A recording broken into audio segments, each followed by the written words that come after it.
everybody.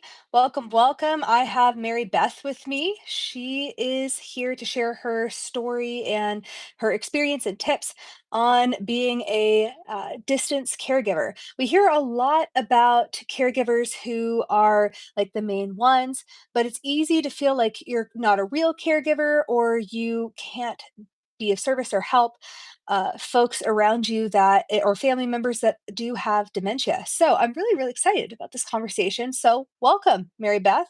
Thanks so Real much quick, for thanks. yeah. So share real quick who you're caregiving for, and share, I guess, a little bit of your background just so we're familiar. Okay, hi everybody.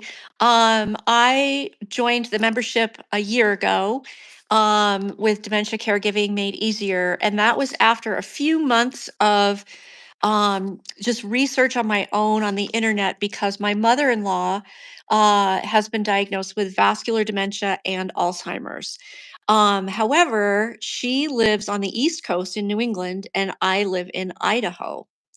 So, this is my husband's mom, and she lives with my sister-in-law, my husband's sister, and her family. So, my sister-in-law is the primary day-to-day, boots on the ground, caregiver.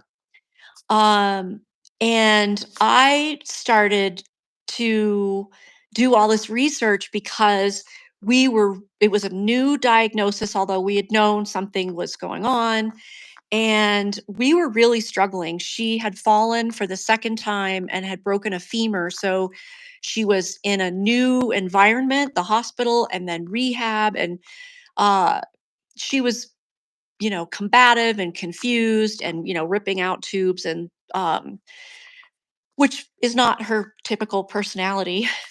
But it was very dramatic and very overwhelming for all of us.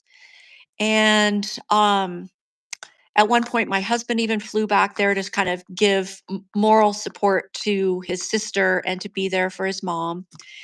And so we were really trying to figure out what to do. And then we entered the phase where she was discharged to the home, but we were dealing with refusals. I don't want strangers in the house. I don't want PT here. I don't want OT here. Everybody get away. And we were really butting heads. And there were a lot of arguments, because we were trying to do for her what were being told by the doctors to do, like make sure she does PT. Well, we quickly learned about this pick your battles um, concept. And so I really started doing a lot of the research because my sister-in-law does not have the time to sit down and watch webinars and, read books and all that kind of thing on the topic. And then I could like distill down for her and for my husband the most relevant information or tips and tricks and techniques for that particular moment in time. For refusals, we're going to try this. Uh, and and not only was I giving that kind of support to my sister-in-law and my husband, um, but I was also able to learn and then share with them the importance of how we make the other person feel. Are they feeling heard? My mother-in-law was not feeling heard when we were just telling her what she needed to do. She felt bullied, she felt infantilized, like we were treating Mm. her like a little kid, like we were making all the decisions for her. So we had to brainstorm and get creative and calm ourselves down and start to think about how we could include her in the process. I mean, she's still lucid. And we realized that's not how we would want to be treated, right? I mean, we would want our opinions to count, and we want to be heard and seen and recognized as adults because we're not little kids. And so, this is a long learning process and a steep learning curve. But so I was able to share that with them and also make them understand that she's not being a pain in the butt because she's your mom and she knows how to push your buttons and, she's doing this just to be mean. She has a changing, dying brain, and she literally cannot be reasoned with. I mean, we were trying to use reason and evidence and logic, all all the things that we just learned in the 3-day workshop with Krista, like, don't work, and Mm, they didn't work.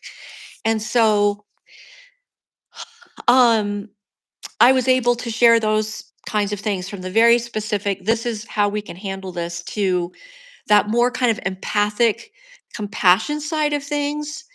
And then lastly, so that my sister-in-law felt really supported, we said one of us, either my husband or I, will come back every 3 months. So 4 times a year. This doesn't count like some kind of emergency situation where we have to be back there, like some kind of medical emergency or hospitalization. But you pick a time that you want to go camping, that you want to go, visit your kids, that you want to go stare at a wall somewhere, and not crush the pills in the applesauce that week. Like, let us come and do this for you, because we're both recently retired, my husband and I. My sister-in-law still works full time for a family business. So, um, you know, we have that time and that ability. And that has been hugely important for our relationship with my sister-in-law and for her ability to care for our mother-in-law, for her mom, because it lets her have that chance to get away, clear her mind, rejuvenate, go, enjoy a week or two of her time. It's usually a 2-week stint that one of us goes back for.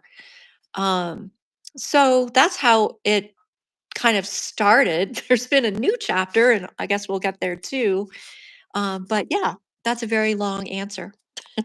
yeah, yeah, absolutely. And I just want to mention for anybody who could be watching live with us or is watching this replay, how if again if you find yourself in a position that Mary Beth is in, where you are supporting your family member or supporting a friend or somebody like that, you are hugely important to just how that person with dementia's life is going to be, and that whole family. You're making a huge impact, as well as if you do find yourself being the main caregiver. There's so much opportunity for outsourcing. Like, I know you mentioned earlier, you decided to join our group, Dementia Caregiving Made Easier, because you were the one that was being outsourced to learn all the dementia education and report back and Right. teach the other family members. I think that's an incredible system that you guys have going on. Yeah, so I'm curious because, like, not as, like, the main person, I guess, what inspired you to take on that dementia education? Um, well, a couple of things, but I think, we don't have kids and we're retired, and um and she does have kids and she's working full time, and she's the one with her mom living in her home. And so we just felt like a responsibility, I guess, to step up and participate and make sure that she felt supported, like she wasn't alone, right? Mm, That she's not flapping in the breeze while we're over here hiking every day and riding our bikes every day and playing with the dogs and not having a care in the world. That's not, we didn't feel for us like that was fair. sure. And we know that long after, you know, their mom passes away, because she is 88 years old, we're going to continue to have a relationship with our sister-in-law, Yeah. his sister, my sister-in-law. And we want that to be a good relationship and not have her be resentful that we didn't step in and help. And so, I have asked her, I try to support her in a lot of different ways. So I send a greeting card, like just a simple thinking of you greeting Mhm. card once a week to my mother-in-law, so that my sister-in-law has an opportunity to say, "Oh, look what came in the mail today," like a lighthearted kind of thing. I also send her cards occasionally when I know things have been really stressful for her. I usually try to find a card that says like breathe Mm. Yeah. or, something like that. Or I'll send her a little whatever, like a new scarf or something, to let her know she's being thought of and that she is not alone. And Mm. then we also attend all of the doctor appointments, the neurology, the Oh, wow. orthopedist for like when she falls and stuff. We attend those virtually. Okay. And it's usually just by phone because the connection doesn't always work for video. But so I just have this ongoing document, like I take notes. And then before the next neurology appointment, my sister-in-law is the one there. She had to like get her in the car and drive her there and get her into the room. And she's really focused on that. Yeah. Yeah, but But you're I giving so many incredible ideas on how like family members or friends or whoever who aren't close by can still support loved ones with dementia. So well, it's you've an talked oh, sorry. oh no, you go ahead. Yeah, you've talked about this importance of outsourcing. Like maybe I'm not there every day to go crush her applesauce or crush her meds in the applesauce, but I can remind her before the next neurologist appointment, these were the three things that he said we were going to do or talk about. So let's be prepared to talk about those things. Um, Yeah, you know, I absolutely. I'm like the peanut gallery, but it's I do feel like a member of the team, Yeah, and absolutely. she knows that she can text me or call me or whatever when she needs something.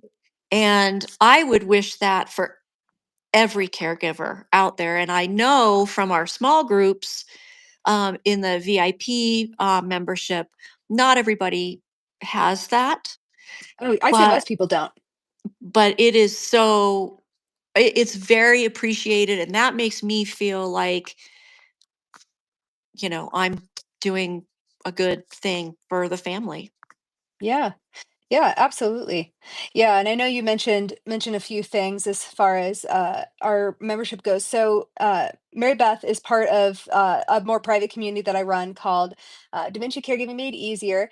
It is a group for caregivers of all different kinds. That's why I'm highlighting our amazing distance caregivers here. And what's really, really cool about it is no matter where you are on your journey, whether you're looking to like dip a toe in, but you're not quite ready, we have community access, which is like an app where uh, you can pull up a challenging behavior, like just type in whichever one you need, and you get a demonstration tailored to your situation. Uh, Pulls up for you, as well as access to our Facebook group that's just for members. It's a curated group of folks who are there looking for solutions, not just looking to vent. So that's a good place to dip your toe in. I think if you identify as a distance caregiver, that's definitely a great option for you. And I even see Fost Cog down here in chat saying she's a former caregiver. So if you're thinking, like, what can I do for the caregiver community now? Like, what's something I can do now to support current caregivers that are struggling? Community access is a great place where you can actively support more dementia education to be given freely to more caregivers. So that's a great option for those. I know you were talking about VIP. Those are folks who are looking for definitely more personalized experience. So like coaching and support groups that aren't based around like just venting. It's based around finding wins, around brainstorming challenging behaviors and solutions around it. So it's structured in a little bit different way than say your Alzheimer's association support group. So yeah, you've been speaking of that, you've been leading those groups. I guess share a little bit what that's been like for you to lead a dementia support group, because I know some folks are on the fence if it's for them. I have absolutely loved it, and it's been a huge part of my um it's been hugely satisfying because if you don't want to feel alone, I mean, there's the Facebook group. You go on the Facebook group, and you see these folks, and there are some people that participate more than others on the Facebook group. Um, but in your small group, it's like a book club or a knitting circle. Or like you really get to know each other's stories, and Yeah. everybody's story is different, but they all have common threads. And they're their loved ones are at different stages and maybe have even different diagnoses. Um, but the going over each other's wins and being there to cheerlead for the other people in the group is so valuable. And then the brainstorming, you can read and you can watch all the videos and participate in the workshops and look at the activities checklists and all of those things, but sometimes you need another real life example, or when you are presented with a real life example and somebody's saying, oh my gosh, like this is what just happened in my world, and you all kind of generate ideas and brainstorm together, you magnify the amount of connectedness that you feel in this community. Yeah. And you can even like text in between, so when I know that somebody's really been struggling, I can check in with them in between those like every other week small group meetings. And I miss the people when Yeah. I miss if I miss it 1 or 2 meetings. I'm like, "Oh my gosh, I wonder what's happening with her," because her mom was going in for this thing and God knows what transpired. And so you just really feel even more of a sense of community and more supported. Like somebody out there really knows your story and they're following your story, they're tracking it over time, and they have helped you and come up with good ideas. So, I think that it, I think for somebody that feels like that would be helpful, the VIP option is really great. And not just that, but those one-on-ones. So, a year ago this month, I had to go to New England. It was my turn to go be with my mother-in-law, and I remember doing a one-on-one from their house with you, Krista. Like, holy crap! It's I'm it. I am the one. Yeah. I'm the one crushing the pills, and I'm the one saying, "Would you like chicken or spaghetti for dinner?" And um, it ended up going really, really well, but if I hadn't already learned what I had learned to that point a year ago, and if I hadn't had in my mind before I even went there, we had an appointment scheduled. And I was like, Yeah. all right, it's like my phone a friend, my lifeline, my ask an expert, my saving grace is going to be this this hour or whatever with Krista. Um, and it was really reassuring to have that option. Yeah. Yeah, for sure. And I think what's really cool too, since, like I said, we added on another level to our community, I think what's really cool is you can move up and down based off of your needs. So let's say like you're looking to dip your toe in at the beginning, then you start getting overwhelmed in your caregiver journey, then you can move up and be able to get workshops and more in-depth videos when you're just like, okay, I'm ready to learn a little bit more. I'm more in it. And then if you're just like, oh, I'm really stuck on a situation, I really need to just get some one-on-one, you can move up to VIP.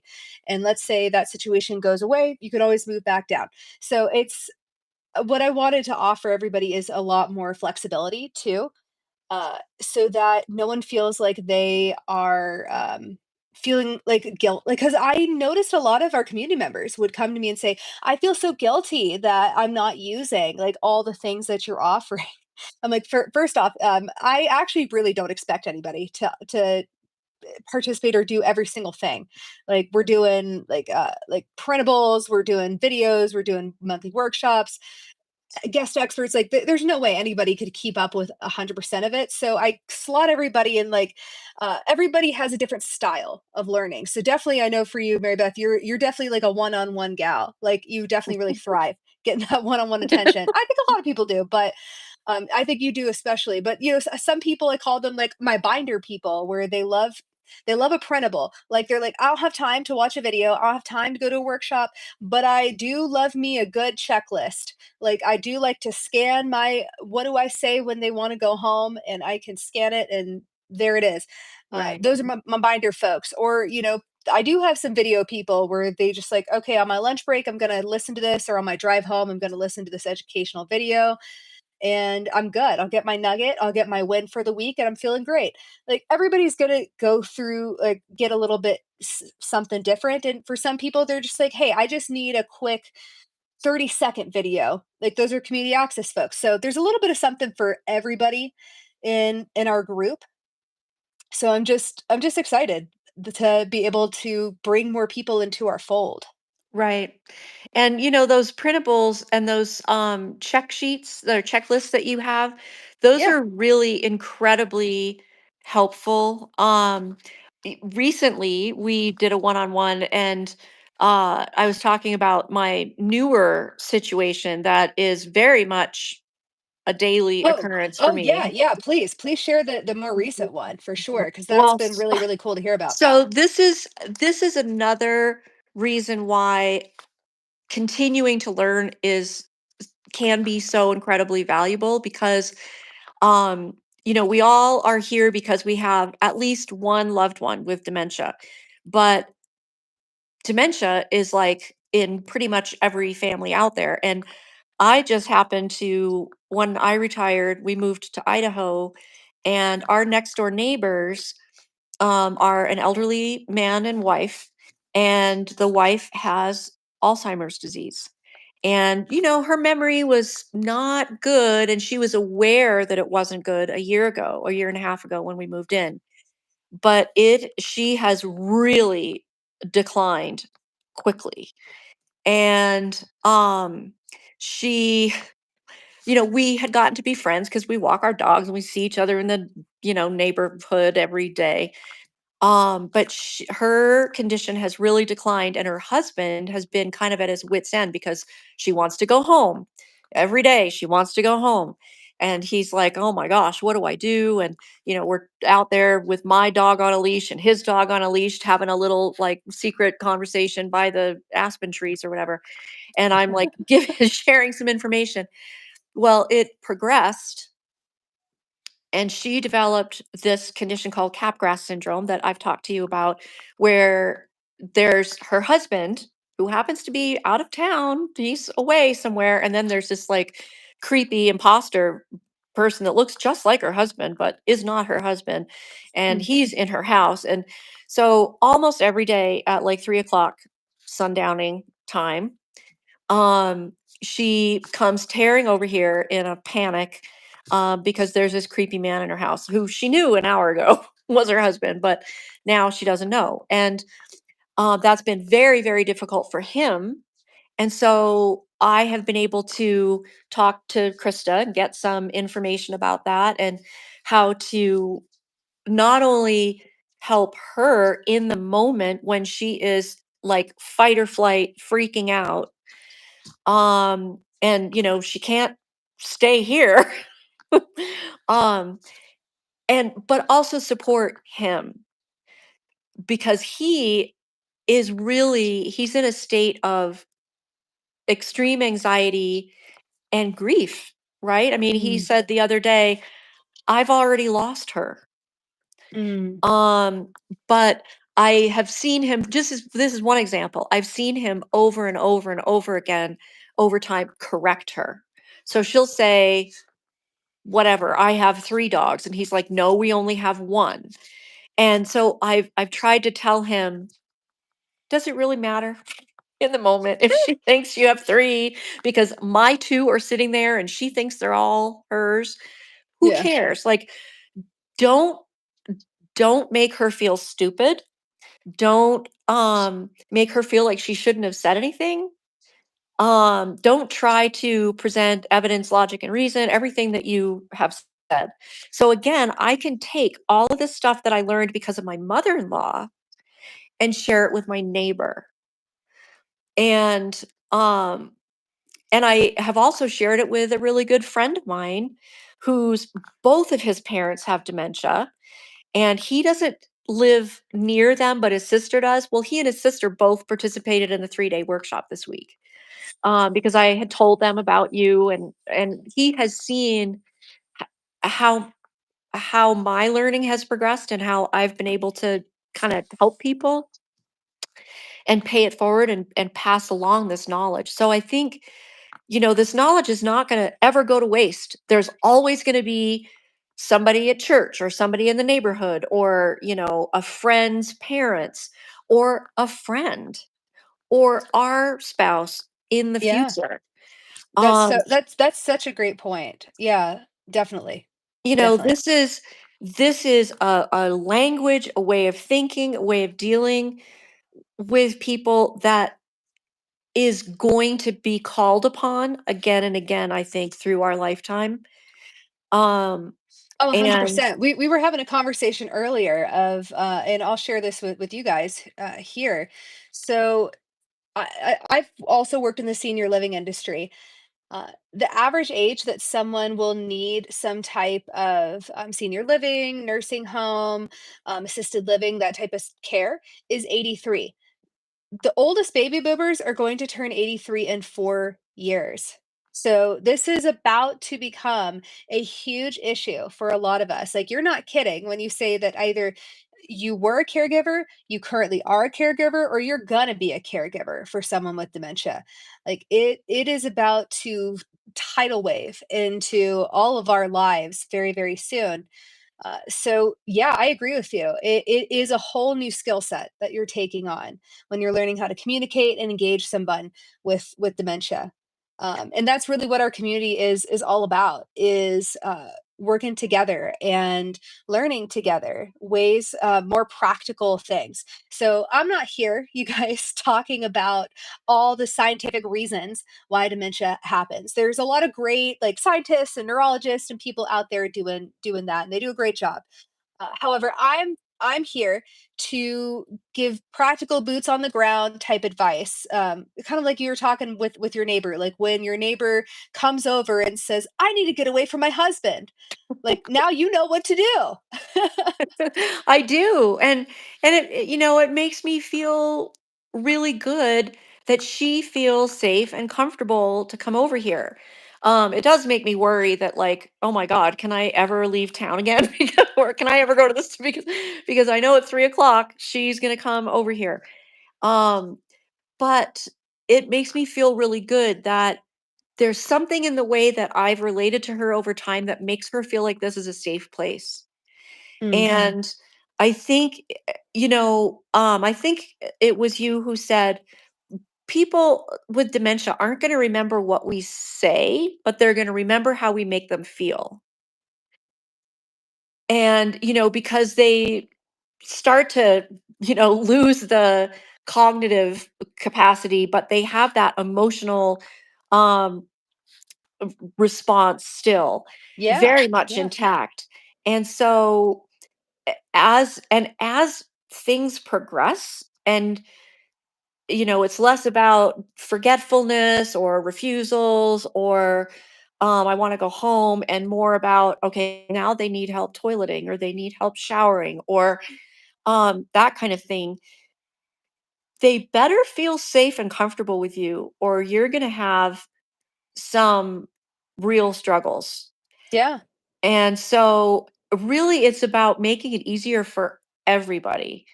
Mm, Um so yeah, I mean, I am just so grateful that I have had the luxury to spend time learning. And also I am one of those dorks who I've watched all of your, like, expert Q&As. Yeah, I things. see. I see. Doki in chat saying, "Is there a way to prevent getting dementia?" So yes, yes, we've. So anything that I personally don't know, because quite frankly, it is impossible to be an all-around dementia. I'd have to be like a doctor, social worker, lawyer, hybrid person for that to be a thing. Dietitian. But exactly, like all the things, speech language pathologist, like all the things. So what I bring in guest experts. So we actually did have two award-winning neurologists who came in. They're the authors of the Alzheimer's Solution, which is a really, really great book for learning how to prevent dementia with lifestyle interventions. Because anybody who's saying there's like a magic pill or magic supplement that's going to completely take away a risk, like they're blowing smoke up there, you know what. So we've had those experts come on and share, and anybody who joins our standard membership, they excuse me, get access to not just like our upcoming monthly workshops, but everything we've done in the past. And I think we've done two preventing dementia guest expert Q&As before. So yeah, since you have watched all the guest expert Q&As, like what was like your takeaway as far as like the preventing dementia ones?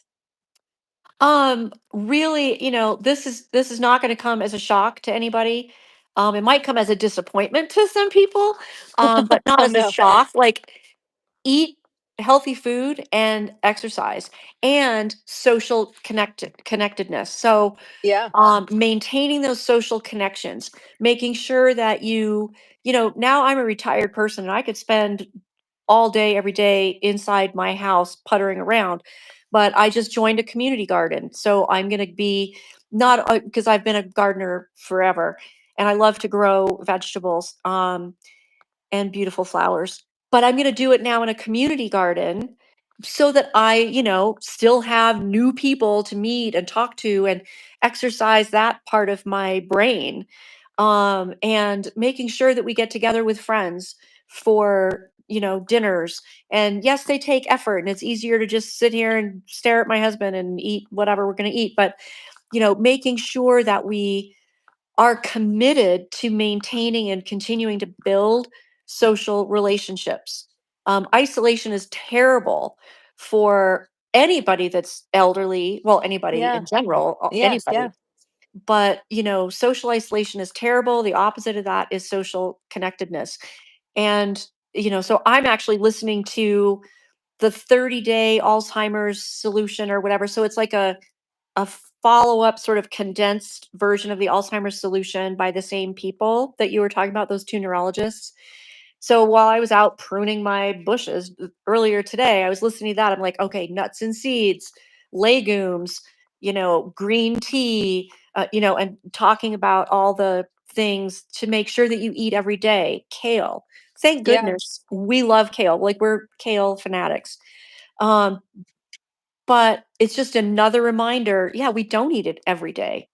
And Yeah. we really should, maybe if you are not a kale aficionado or a kale fan, go like get some kale and Yeah, yeah, like get a a lot of greens. And real quick, I see Doki said, I heard with bipolar disorder it's a higher likelihood of getting it. And I have that, so I want to try not to get it if possible. Yeah, so and I think a lot of people whose loved ones have dementia feel a very similar way to you, which is, oh no, it's destiny, mom had it or something along those lines, but it's not.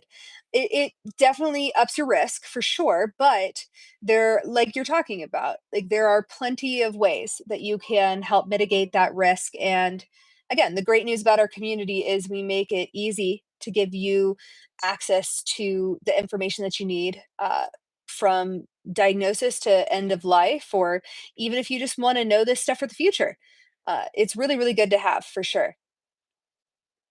Yeah. Yeah, it's been amazing, and it increases your awareness about all of these different things. And my mother-in-law is not on any kind of dementia prevented or not preventative, but dementia medication like Seroquel or not Seroquel, but Like Aricept or like Aricept. Memento. Yeah. She doesn't take that. My neighbor who has the Capgrass syndrome, that imposter syndrome, which is sort of like a psychotic symptom, she is on Seroquel. But if you don't know anything about what these meds are, you have that expert. Um, it's like an hour long discussion that you had with that expert about meds and the pluses and minuses and what really hasn't even been shown to help. And then you pair that with, well, these are the things that can help. And, making sure that, or thinking that, wow, maybe my person with dementia would feel better if they're not eating heavily processed foods every day. Like, make sure that they get some fresh foods, make sure that they get some berries, fresh berries. They're sweet, and people with dementia really do like sweet things, which I learned from you. Um, And I And learned from so the dietitian that came to talk to our group. right.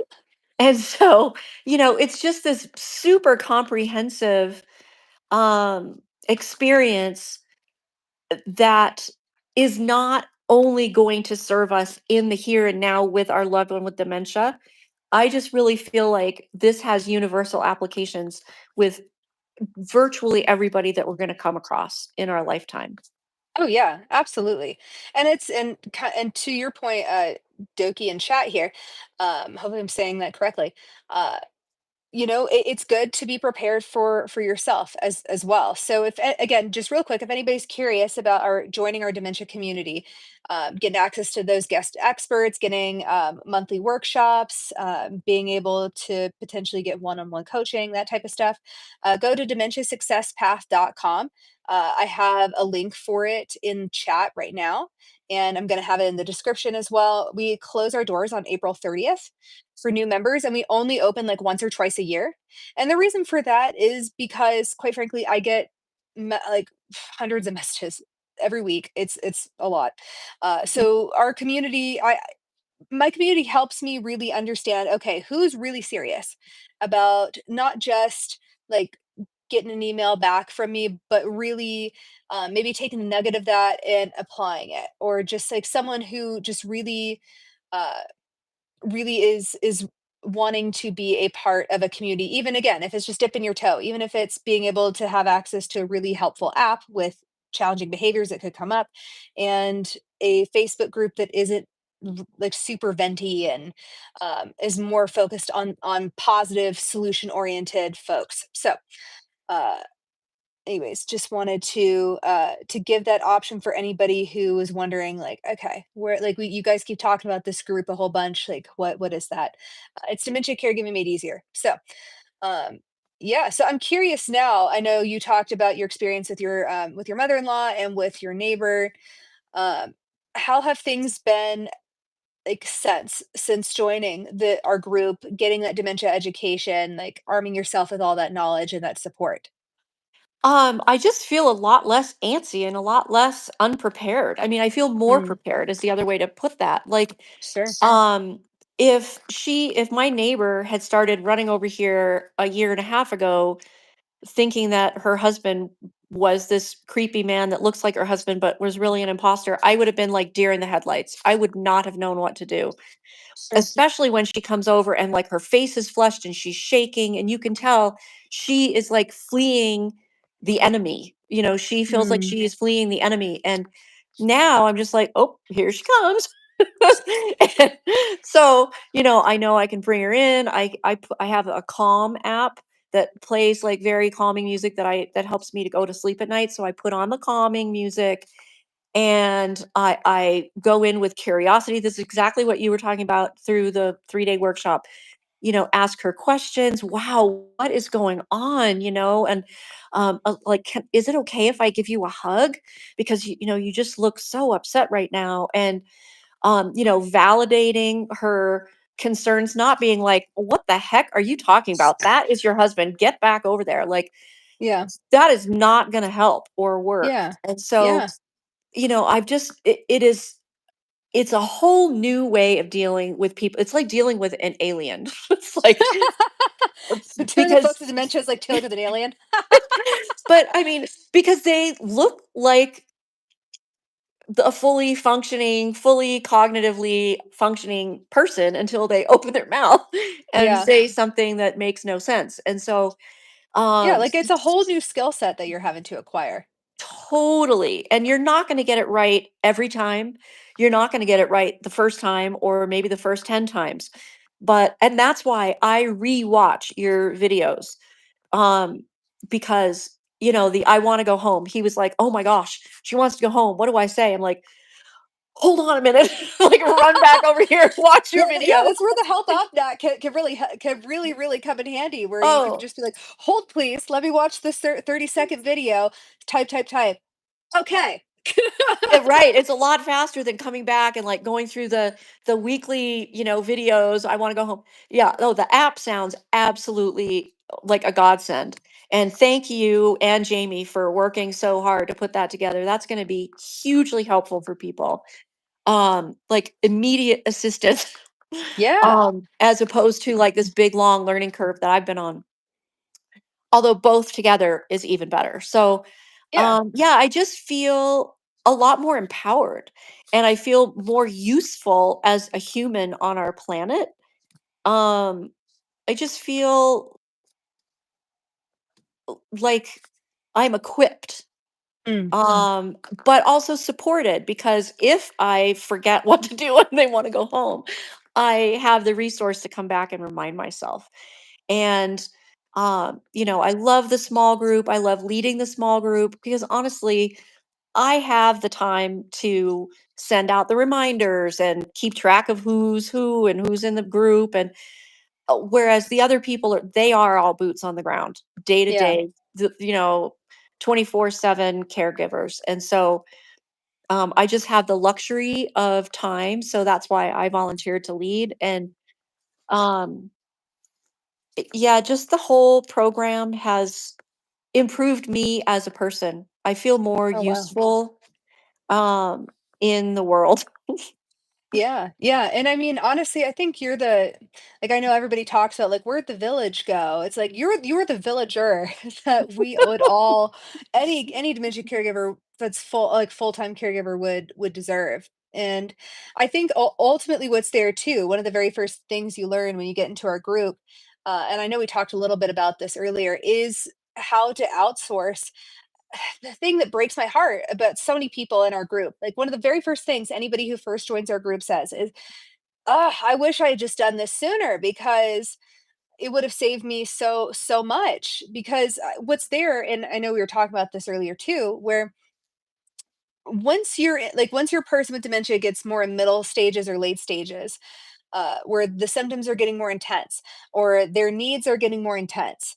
You don't have the mental, emotional, Mm-mm. oftentimes financial ability to really learn this whole new skill set that is communicating and engaging someone with dementia that would make caregiving easier. And you don't have as much to give as far as building community support. Right. What our community does first is just puts a community around you automatically, but also what we want to do is teach you how to build even a local community around you. That's something that is sorely missing from a lot of folks. We seem to be, in this weird 1950s experiment of everyone's isolated in their weird nuclear families, and it just doesn't work when you're. It's just not a one person job. So yeah, we teach you, hey, there's a lot of administrative paperwork in dementia caregiving. So Outsource much. that.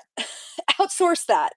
Exactly. Let somebody out. Like one thing that happened when my mother-in-law first was discharged from rehab after breaking her femur, we needed some sort of in-home support. And so I was able to go, I looked through the whole checklist. Like these are all the community resources, no matter what community you're in, these are the kinds of organizations that you can tap into. And I tapped into care.com, and I was the one that went in and was, scanning everybody in the zip code where my sister-in-law lived and needed help, everybody in the zip code that had experience with dementia. Because, care.com, they'll go grocery shopping, they'll, whatever, take care of your kids while you're working or whatever you need. But I wanted people with dementia experience. So I was able to go through and do all of that research to narrow down the list to like 3 or 4 people for my sister-in-law to then interview. Um, because, she's making meals, running back and forth to rehab, or, trying to make sure that that my mother-in-law with a healing femur can get around her apartment or whatever. So um it is so important to have some time and space before there's like an emergency, Yes, um yes, uh 100%. to identify people in your life, like, okay, this person I really wish would help me, but they're not going to. But this person, wow, they wouldn't be the first person I would think of, but they're actually like willing and able to help me.